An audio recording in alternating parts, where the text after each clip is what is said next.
ప్రియులే నన్ను విడనాడిన శోకమే నాలోకమా,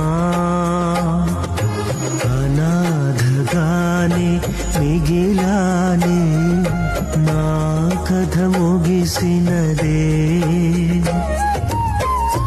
అవమానించిన వారిని నిన్ను అభిమానించేటట్లుగా ప్రభు చేయబోతున్నాడు. అవమానించిన వారిని అభిమానించేటట్లు ప్రభు చేయబోతున్నాడు. ఎవరైతే నిన్ను ఎన్నడు తరుముకున్నారో వాళ్ళే నిన్ను ఆహ్వానించేటట్లుగా ప్రభు చేయబోతున్నాడు. ఎవరు కాదన్నారో వాళ్ళే నిన్ను రమ్మని పిలిచే రోజులు రాబోతుంది. చెప్పాలంటే దేవుని ఆశ్రయించిన కొరకు మన మనస్సు నిలుపాలి. నీ కృపా, నీ కృపా ఆకాశము కంటే హెచ్చైనది.